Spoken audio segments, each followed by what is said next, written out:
দেশজুড়ে আলোচনায় নতুন পে স্কেল। হাউস রেন্ট বাড়ল ৬৫%, যাতায়াত ভাতা নির্ধারিত ২,০০০ টাকা, ১৩ গ্রেডে নতুন স্বস্তি সরকারি কর্মীদের জীবনে। আসসালামু আলাইকুম। আপনারা যদি সরকারি চাকরির খবর প্রতিদিন পেতে চান তাহলে আমার চ্যানেলটি লাইক, কমেন্ট এবং সাবস্ক্রাইব করতে ভুলবেন না। ধন্যবাদ। বাংলাদেশে নতুন গেজেট প্রকাশের মাধ্যমে বাড়ি ভাড়া ভাতা ৬৫% করা হয়েছে, যাতায়াত ভাতা নির্ধারণ করা হয়েছে ২,০০০ টাকা এবং ১৩ গ্রেডের সুযোগ সুবিধা কার্যকর হয়েছে নবম পে স্কেলের অধীনে। এই সিদ্ধান্ত সাধারণ কোনো পরিবর্তন নয়, বরং সরকারি কর্মচারীদের জীবনে আর্থিক নিরাপত্তা ও স্থিতিশীলতার একটি গুরুত্বপূর্ণ অধ্যায়। এই সিদ্ধান্ত দেশের প্রশাসন, সমাজ, অর্থনীতি এবং সাধারণ মানুষের জীবন ব্যবস্থায় কী ধরনের প্রভাব ফেলতে পারে সেটাই এখানে বিশদভাবে তুলে ধরা হলো। প্রথমেই বাড়ি ভাড়া ভাতা ৬৫% হওয়া বিষয়টি নিয়ে আলোচনা করা প্রয়োজন। দেশের বড় শহরগুলোতে, বিশেষ করে ঢাকায়, বাড়ি ভাড়া মানুষের জীবনের সবচেয়ে বড় বোঝার একটি। বেতন বাড়লেও অনেক সময় বাড়ি ভাড়া সেই বাড়তি অংশটুকু গিলে ফেলে। কর্মচারীদের বড় একটি অংশ বাধ্য হয়ে ছোট বাড়িতে থাকতে হয়, পরিবার নিয়ে সংকুচিত জীবনে থাকতে হয়। ৬৫% হাউস রেন্ট কর্মচারীদের জন্য একটি বড় স্বস্তি এনে দেবে। এতে তারা তুলনামূলক ভালো এলাকায় নিরাপদ বাসায় থাকতে পারবেন। পরিবার নিয়ে মানুষের মানসিক স্থিতি, সামাজিক মর্যাদা, সন্তানদের বেড়ে ওঠা সবকিছুর ওপর বাসস্থানের বড় প্রভাব রয়েছে। এই দিক থেকে বাড়ি ভাড়া ভাতা বৃদ্ধির সিদ্ধান্ত নিঃসন্দেহে একটি মানবিক ও প্রয়োজনীয় সিদ্ধান্ত। তবে এর সঙ্গে আরেকটি বাস্তবতা বিবেচনা করা জরুরি, আর তা হল বাড়িওয়ালাদের আচরণ। অনেক সময় দেখা যায় সরকারি সুবিধা বাড়লেই ভাড়া মালিকরা সুযোগ নিয়ে ভাড়া বাড়িয়ে দেন, ফলে কর্মচারীরা যে সুবিধাটা পাওয়ার কথা তা পুরোপুরি পান না। তাই শুধু ভাতা বাড়ালেই হবে না, ভাড়া নিয়ন্ত্রণের কার্যকর নীতিমালা, সিটি কর্পোরেশন ও সরকারের পর্যবেক্ষণ অত্যন্ত জরুরি। অন্যথায় এই বড় সুবিধাটিও বাস্তবে অনেকাংশে কমে যেতে পারে। এরপর আসে যাতায়াত ভাতা ২,০০০ টাকার বিষয়টি। বড় শহরে প্রতিদিন অফিস, আদালত, বিভিন্ন দপ্তরে যাতায়াত করতে মানুষের বড় একটা অংশ আয়ের উল্লেখযোগ্য অংশ খরচ করতে হয়। বাস ভাড়া, সিএনজি, রাইড শেয়ার সবকিছুর খরচ ধারাবাহিকভাবে বেড়েছে। এই পরিস্থিতিতে যাতায়াত ভাতা ২,০০০ টাকা অনেক কর্মচারীর জন্য আর্থিক স্বস্তি দেবে। বিশেষ করে যারা দূর থেকে প্রতিদিন কর্মস্থলে যাতায়াত করেন, দায়িত্ব পালন করেন, তাদের জন্য এই সহায়তা কার্যকর হবে। পাশাপাশি গণপরিবহন নিরাপদ ও শৃঙ্খল হলে এই ভাতার কার্যকারিতা আরও বাড়বে। এখন ১৩ গ্রেডের প্রসঙ্গে এলে বিষয়টি শুধু বেতন বা টাকার হিসেব নয়, এটি মর্যাদা, দায়িত্ব ও স্থিতিশীলতার প্রতীক। সরকারি চাকরিতে গ্রেড মানেই নির্দিষ্ট অবস্থান, সুযোগ সুবিধা, দায়িত্বের স্তর ও সামাজিক স্বীকৃতি।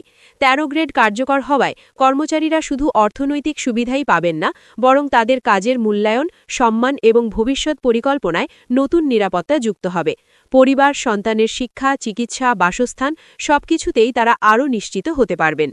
এই সিদ্ধান্ত একজন কর্মচারীর মনোবল ও মানসিক স্বস্তিতে বড় ভূমিকা রাখবে। আগে অনেকেই অনুভব করতেন দায়িত্ব বেশি কিন্তু সুবিধা কম। এখন সুবিধা বাড়ার ফলে কাজের প্রতি আগ্রহ, আন্তরিকতা ও দায়বদ্ধতা বাড়বে। একজন কর্মচারী যখন জানেন তার রাষ্ট্র তার পাশে আছে, তার পরিবার নিরাপদ, ভবিষ্যৎ সুরক্ষিত, তখন তিনি স্বাভাবিকভাবেই আরও দায়িত্বশীল হন। তার মধ্যে কাজের প্রতি ভালোবাসা, দেশের প্রতি দায়বদ্ধতা তৈরি হয়। এই পরিবর্তন শুধু একজন কর্মচারীর মধ্যেই সীমাবদ্ধ থাকে না, এর ছায়া পড়ে পুরো পরিবারে। তার সন্তানরা ভালো স্কুলে পড়ার সুযোগ পায়, পরিবারের স্বাস্থ্যসেবা নিশ্চিত করা সহজ হয়, বৃদ্ধ বাবা মায়ের চিকিৎসা, যত্নের বিষয়েও নিশ্চয়তা আসে। একটি পরিবার যখন নিরাপদ থাকে তখন সেই পরিবার থেকে ভালো নাগরিক তৈরি হয়, সামাজিক ভারসাম্যও শক্তিশালী হয়। তাই এই সিদ্ধান্তকে শুধু পে স্কেল পরিবর্তন হিসেবে দেখা হলে ভুল হবে। এটি আসলে সামাজিক নিরাপত্তা ব্যবস্থার একটি অংশ। এবার দেশের অর্থনৈতিক কাঠামোর দিকে তাকালে দেখা যায় এই সিদ্ধান্ত রাষ্ট্রের ওপর বাড়তি আর্থিক চাপ সৃষ্টি করবে, এটা সত্য। কিন্তু এটাকে কেবল ব্যয় হিসেবে দেখলে হবে না, এটি একটি দীর্ঘমেয়াদী বিনিয়োগ। মানব সম্পদে বিনিয়োগ সবসময় দেশের উন্নয়নে বড় ভূমিকা রাখে। সন্তুষ্ট কর্মচারী ভালো কাজ করে, সঠিক সিদ্ধান্ত নেয়, দ্রুত কাজ সম্পন্ন করে, জনগণকে ভালো সেবা দেয়। এতে উন্নয়ন প্রকল্প এগিয়ে যায়, সরকারি কাজের গতি বাড়ে, প্রশাসন আরও শক্তিশালী হয়। শেষ পর্যন্ত এর সুফল সাধারণ মানুষই পায়। এখানে অবশ্য কিছু চ্যালেঞ্জও আছে, যেমন রাজস্ব আয় বাড়াতে হবে, দুর্নীতি কমাতে হবে, সরকারি খাতে অপ্রয়োজনীয় ব্যয় কমাতে হবে। যদি স্বচ্ছতা ও সুশাসন নিশ্চিত না করা যায় তাহলে এই ধরনের সুবিধা দীর্ঘমেয়াদে টিকিয়ে রাখা কঠিন হয়ে যাবে। তাই প্রশাসনিক সংস্কার, ডিজিটাল সিস্টেম, দক্ষতা উন্নয়ন, প্রশিক্ষণ এসব বিষয়কে সমানভাবে গুরুত্ব দিতে হবে। এই সিদ্ধান্ত দেশের তরুণ প্রজন্মের মধ্যেও ইতিবাচক প্রভাব ফেলবে। যারা ভবিষ্যতে সরকারি চাকরিতে আসতে চান তারা দেখবেন এই পেশা শুধু দায়িত্ব নয়, বরং সম্মানজনক ও স্থানজনক। মেধাবীরা প্রশাসনে আসলে রাষ্ট্র শক্তিশালী হয়, সিদ্ধান্ত গ্রহণ প্রক্রিয়া আধুনিক হয়, উন্নয়ন গতিশীল হয়। তাই এই সিদ্ধান্ত ভবিষ্যৎ প্রজন্মের জন্য একটি দিক নির্দেশনা। এই পরিবর্তন সাধারণ জনগণের সঙ্গেও সম্পর্কিত। অনেকেই ভাবেন শুধু সরকারি কর্মচারীরাই সুবিধা পাচ্ছে, কিন্তু বাস্তবে যখন একজন কর্মচারীর হাতে বাড়তি টাকা থাকে তখন তিনি বাজারে খরচ করেন, কেনাকাটা করেন, চিকিৎসায় ব্যয় করেন, সন্তানকে বেশি ভালো প্রতিষ্ঠানে ভর্তি করান। ফলে বাজার চলো হয়, ব্যবসা বাড়ে, কর্মসংস্থান তৈরি হয়, অর্থনীতি ঘুরে দাঁড়ায়। অর্থাৎ পরোক্ষভাবে জনগণও উপকৃত হয়। অন্যদিকে সুবিধা বাড়লে দায়িত্বও বাড়ে। এখন কর্মচারীদের আরও সৎ, নিষ্ঠাবান ও জনমুখী হতে হবে। ঘুষ দুর্নীতি থেকে দূরে থাকা, কাজ দ্রুত করা, জনগণকে সম্মান দেওয়া এসব শুধু আইনগত বিষয় নয়, নৈতিক দায়িত্ব। জনগণের টাকার মাধ্যমেই এই সুবিধা এসেছে, তাই জনগণের প্রতি আরও আন্তরিক হতে হবে। এছাড়া প্রশাসনের সঙ্গে জনগণের সম্পর্ক আরও মানবিক হতে পারে।